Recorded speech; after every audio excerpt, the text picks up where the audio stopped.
Okay guys, this is my morning beauty routine. Una, syempre gumamit tayo ng toner. And then, gagamit tayo ng magic serum. This is Charlotte Tilbury Crystal Elixir. This is 181 euro ang bili ko. Medyo mahal. Pero, I think worth it. Mayroon ding maliit nito para sa travel. Every morning, I make sure na malagyan ko ang face ko. And then, hindi na ako nagsiserum sa umaga. After that, ay, nakalimutan ko ang eye cream. Dapat ang eye cream, hindi talaga makalimutan. Ayan. Eye cream, dapat gentle lang ang pag-press. After that, maglagay tayo ng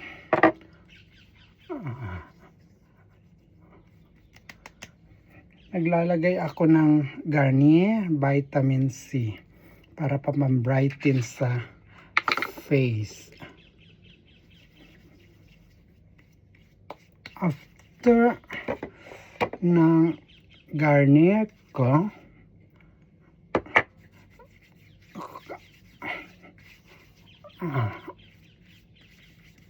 dapat medyo pero gentle lang na pagkamasad sa mukha. Isali na rin ang liig. Isali ang liig. After that, naglalagay ako guys ng saan na yun? Cream ko. Maglalagay tayo ng Charlotte Tilbury na morning cream. Sa dami ng cream ko, hindi ko na mahanap saan yun. Anyway, pwede naman tayo gumamit ng Clinique. This is for the morning moisturizer.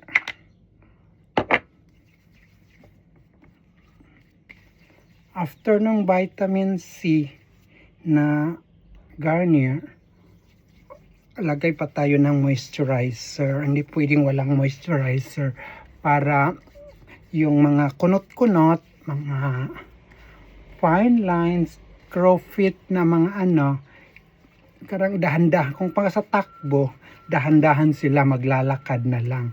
So, matagal pa sa finish line. So, dapat ang skin talaga is alagaan. Dahil ayaw kong magiging Miss Slovakia.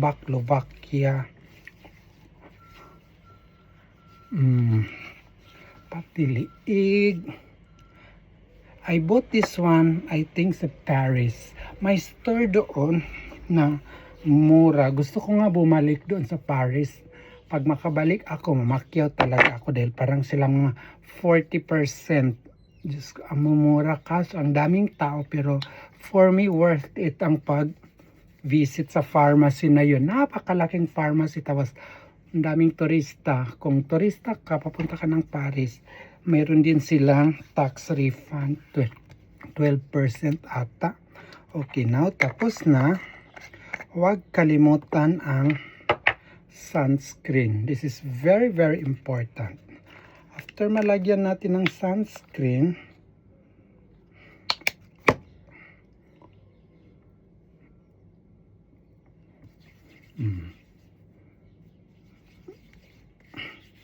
sunscreen,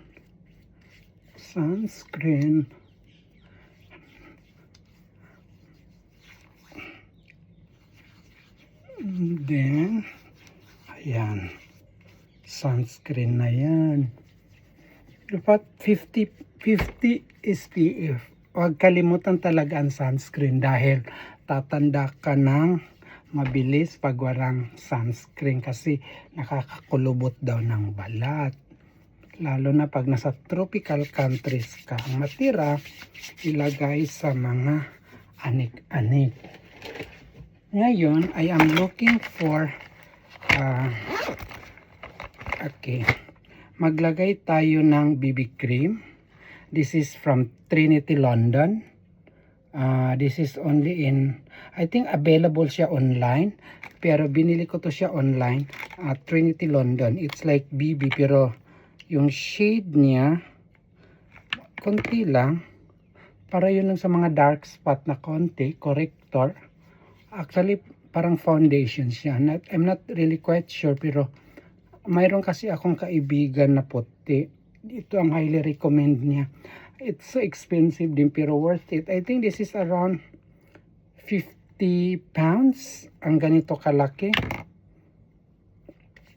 Binili ko to online. Long time ago. Hindi ko na ginagamit. So, pag feel ko lang, ayan, nafe-feel ko talaga na ang skin ko is ang mga chismis natatago.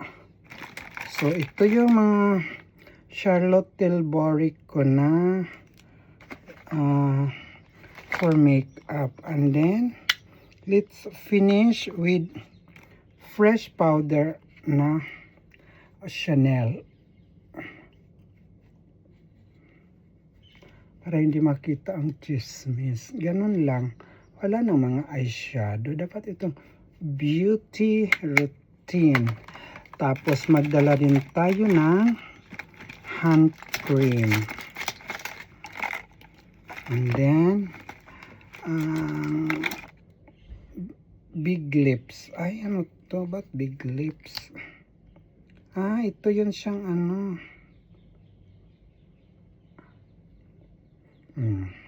Para mag-moisturize ng lips. Okay. Yun lang guys. Meron din meron ako mga foundation cream dito. This is my makeup na never ko pa nagamit. So, yun lang guys.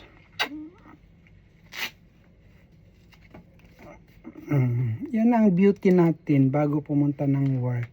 Fresh.